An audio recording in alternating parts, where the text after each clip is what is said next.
One of our subscribers named Valerie sent in this story, and trust me, the moment she locked eyes with her family in that living room, everything they thought they knew was already over.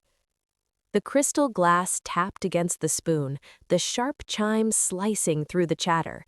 My father, Richard, lifted his scotch into the air. To my son, Caleb, the sole heir to the entire $18 million Lake Tahoe estate. 50 guests erupted into applause. My brother absorbed it like royalty, like a king being crowned. I stood near the bookshelf, half hidden in its shadow, clutching a single manila envelope to my chest. I didn't cry, I didn't twitch, I simply smiled, a thin, icy curve of my lips. Then I looked straight at Marcus, the family attorney, and said 4 words that drained the air from the room. You really don't know, do you? My father's face darkened to purple. No, what? Before I tell you what was inside that envelope and why Caleb's smug expression drained to ghost white in under 3 seconds, drop a comment and tell me where you're listening from and what time it is right now. I want to see just how far this story travels. My name is Valerie. I'm 29 years old, and for the past decade, I haven't been treated like a daughter or even a person in that house. I've been infrastructure, a high-functioning asset, a property management algorithm with a heartbeat. As the room stared at me waiting for an explanation, I let the silence linger. I wanted it to settle heavy on their shoulders, because before I reduced their kingdom to ash, I needed to remember exactly who had built it. For 10 years, I ran the Lake Tahoe estate. Not managed, ran. I poured life into it. I worked 80-hour weeks arguing with city council over zoning permits for the boathouse. I haggled contractors down 40% when they tried to inflate invoices because they saw our last name on the checks. When pipes burst in the guest lodge at 3 in the morning, I stood ankle deep in freezing water while my father slept peacefully in the main house. And Caleb? Caleb spent those same 10 years on what Richard liked to call business trips. We all knew what they really were. Vegas benders, ski weeks in Aspen, Cabo weekends spent recovering from the stress of being the heir apparent. He couldn't distinguish a lease agreement from a lunch menu, but every time a project closed under budget, every time I pulled off another miracle, Richard would slap him on the back and say, "Good work, son. You're building a legacy." They thought I was being used. They thought I was the obedient spare, grateful for crumbs of approval. What they didn't realize was that while I fixed their plumbing and balanced their accounts, I was learning everything: the codes, the regulations, the vulnerabilities, where the bodies were buried. They diminished me back then, made me feel small, replaceable. But today, I'm the one holding the hammer. The breaking point came exactly 7 days ago. I walked into Richard's study carrying a stack of financial reports. The estate had just recorded its most profitable quarter in history, thanks entirely to a restructuring plan I had engineered. For once, I asked for what I deserved. Not half, not control, 10% equity. A small acknowledgement that I was the engine keeping his empire alive. Richard didn't just refuse, he looked confused, like his toaster demanded a paycheck. Equity? He scoffed, pouring another drink. Valerie, you don't get equity, you get a roof over your head. I do the work, Dad. I hated how my voice trembled. Caleb does nothing. I built this value. I've earned a share. That's when his expression hardened. He slammed his glass down, amber liquid spilling over his fingers. You earned? You earned nothing. I've fed you for 18 years, clothed you, paid for your braces. You think that was charity? He rounded the desk and leaned in close, his eyes cold and empty. You're not a partner, Valerie. You're my investment. I put money into you so you'd be useful to this family. Investments don't collect dividends from the company. They are the equipment. Don't confuse your function with your worth. And that moment, something inside me froze solid. That was the equation that governed my life. I wasn't a daughter. I was a liability on a balance sheet, an appliance that had begun to make noise. I left his office without another word. He assumed I went upstairs to cry. Instead, I walked into my office, opened the safe, and pulled out the manila envelope I'd been protecting for 3 years. He wanted a return on investment? Fine. I was about to liquidate. Being the spare isn't just about being second best. It's about being the backup plan no one wants to fund. You exist for emergencies, then get shoved back into the closet once the crisis passes. For 3 years, I lived in that closet, and I watched Caleb treat the business I built like his personal ATM.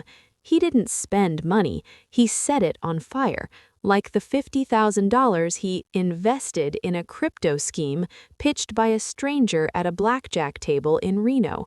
When the money vanished, Richard didn't reprimand him. He called me in and told me to adjust the numbers. "Caleb is a visionary," he said. "He takes risks. You're too risk-averse to understand high-level finance." I didn't argue. I adjusted the numbers. And I made copies. Date, time, IP address. Filed. Then there was the summer gala 2 years ago. Caleb was responsible for securing catering permits. He forgot. He was too busy vacationing on a yacht in the Mediterranean. 2 days before the event, the city threatened to shut everything down. I camped at City Hall for 48 hours, pulled favors, smoothed egos, rewrote safety protocols by hand, bribed clerks with donuts and charm. I saved the gala. That night, Richard raised his glass. To Caleb, he beamed, for pulling off the event of the season. Caleb swirled his wine and grinned. "It's nothing, Dad, just takes a little charisma." Then he glanced at me at the far end of the table. Wrinkled work clothes, eyes burning from exhaustion. "You look tired, Val. Maybe sit this one out. Let the big dogs celebrate." Laughter rippled across the table. Cousins, aunts, investors. They looked at me with that soft, dismissive smile reserved for staff. They mocked my binders, rolled their eyes at my obsession with receipts. They didn't realize those spreadsheets were excavation tools. They didn't know every dismissed signature was a felony archived, every forged document preserved, every hidden asset transferred away from the IRS documented and duplicated. They thought I kept the books to protect them. I kept them to destroy them. Sitting there that night, sipping water, I understood something that changed everything. They didn't hate me. Hate requires acknowledgement. You hate an opponent. They simply didn't see me. I was furniture, Wi-Fi, necessary infrastructure noticed only when it malfunctioned. And that was their fatal miscalculation. When you treat someone like equipment, you forget machines don't have loyalty. Push a machine too far, and it doesn't beg, it doesn't scream, it breaks. And when it breaks, it collapses the entire factory. Back in the living room, the applause for Caleb finally faded. My father shot me an irritated glance, annoyed I had disrupted his spotlight. He assumed I was about to cry about fairness again. He didn't realize fairness was no longer relevant. The equity was already gone.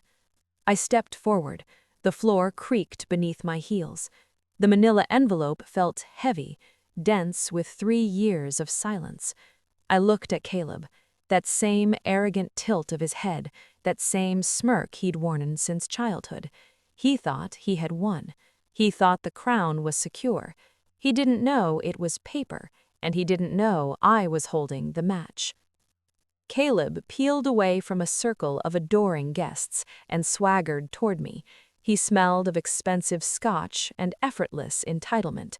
Leaning against the bookshelf, he swirled his drink and gave me that half-lidded, patronizing look he saved for the help. "Don't look so bitter, Val," he murmured, careful that nearby guests wouldn't hear the venom. "Someone has to lose for someone else to win. That's capitalism." "You haven't won anything, Caleb." I replied evenly. You were handed a trophy you didn't earn. He laughed, a sharp, careless sound. Earned? Who cares about earned? Possession is 9/10 of the law, and as of 5 minutes ago, I possess everything. He gestured grandly to the room. The lake view, the expensive art. I'm already making changes. Big vision stuff, starting with the guest cottage. My stomach tightened. The guest cottage wasn't empty. What about the cottage? I cleared it out this morning, he said casually, taking a sip of his drink. I'm turning it into a VIP lounge. Poker tables, humidors, the works. Needed the space for the after party tonight. Cleared it out? I stared at him. Caleb, Mrs. Higgins lives there. Mrs. Higgins was Grandma Eleanor's best friend. She was 82 years old, frail and terrified of change. Grandma had promised her a home for life. I had been the one ensuring her heat worked, bringing her groceries, and making sure she felt safe. Not anymore, Caleb shrugged.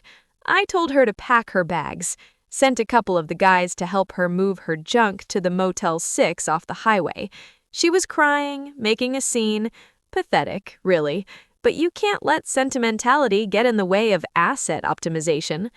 I felt the blood drain from my face. He didn't just evict a tenant, he evicted a dying woman who was basically family, just so he could have a place to smoke cigars with his degenerate friends. He didn't even wait for the ink to dry. He did it this morning, before he even officially owned the place. She's 82, I whispered. You put an 82-year-old woman in a motel? I cut the dead weight, Valerie, which brings me to you. He stepped closer, invading my personal space. Dad and I had a talk. We don't need a property manager anymore. I've got friends who can handle the books. And let's be honest, it's not like you have anything else going on. No husband, no kids, no legacy. You're a genetic dead end. He poked a finger into my shoulder. So here's the deal. You can stay in your little apartment over the garage for a month while you look for a job. But tonight, you're staff. Go grab a broom and clean up the spilled champagne in the hallway. Make yourself useful for once. He winked at me, turned on his heel, and walked back toward the crowd, high-fiving a cousin as he went. I watched him go. I watched the way he strutted, the way he owned the room, the way he thought he was untouchable. He had just crossed the final line. It wasn't just about the money anymore. It wasn't just about the disrespect. It was about Mrs. Higgins, shivering in a motel room because this monster wanted a poker lounge. He wanted me to be useful. He wanted me to clean up the mess. Fine, I would clean it up. I would scrub this entire family clean until there was nothing left but the truth. I looked down at the envelope in my hands. The seal was still unbroken. I ran my thumb under the flap and tore it open. The sound was sharp, like a bone snapping. It was time to go to work. I walked to the center of the room, my heels clicking a steady rhythm on the hardwood floor. Caleb was laughing with a group of investors, already spending money he didn't have. Richard was accepting congratulations from the mayor. They looked so secure, so invincible. "Excuse me," I said. My voice wasn't loud, but it cut through the chatter like a knife. "Before we continue the celebration, there's a small administrative matter we need to clear up." Richard turned, his smile tight. "Valerie, not now. We're in the middle of a toast." "It's about the deeds," I said, holding up the envelope. "Specifically, the ownership of the Lake Tahoe portfolio." Caleb rolled his eyes. "Give it a rest, Val. Dad already announced it. I own everything. Get over it." "Actually," I said, opening the envelope and pulling out a stack of documents, "you don't." I walked over to the nearest table, moved a tray of expensive hors d'oeuvres, and laid the papers out one by one. The deed to the main house, the deed to the guest lodge, the deeds to the 3 rental properties on the North Shore. "These are the original deeds," I said, my voice calm, projecting to the back of the room, "recorded with the county clerk. Not yesterday, not last week, 3 years ago." Marcus, the family lawyer, frowned and stepped forward. He picked up the first document, adjusting his glasses. He scanned the recording stamp, the date, the signature. His face went pale. He looked at the next one, and the next. "Richard," Marcus said, his voice trembling, "these are real. These were recorded 3 years ago." "What are you talking about?" Richard snapped, snatching the paper from him. "That's impossible. My mother left everything to me." "Grandma Eleanor didn't trust you, Dad," I said. "She knew you'd give everything to Caleb, and she knew Caleb would destroy it in a year. So 3 years ago, on her deathbed, she transferred the entire estate into a trust managed solely by me." The room went dead silent. You could hear the ice melting in the champagne buckets. "I have been the landlord for 3 years," I continued, looking directly at Caleb. "Every lease agreement signed by me, every contractor payment authorized by me. And the rent? The rent didn't go into the family account. It went into a shadow account I set up to pay off the debts Caleb was secretly racking up." I pulled out another sheet of paper, a ledger. Gambling debts in Vegas, the settlement for the car crash in Reno, the investment in that crypto scam. I paid it all. I let you play rich while I cleaned up your mess." Caleb's face was a mask of shock. You stole my money." "I saved your ass," I corrected him, "but I'm done saving it. As of this morning, I have dissolved the shadow account. The free ride is over." I reached into the envelope one last time and pulled out a single sheet of paper. I walked over to Caleb and slapped it against his chest. "And this," I said, "is an eviction notice. Not for Mrs. Higgins, for you." Richard was sputtering, his face turning a dangerous shade of purple. "Why?" he screamed, echoing his earlier outburst. "Why did you wait? Why did you let us humiliate ourselves for 3 years?" I looked at him, and for the first time in my life, I didn't feel fear. I felt power. "Because I knew you," I said. "I knew if I told you the truth, you would have guilt-tripped me. You would have sued me.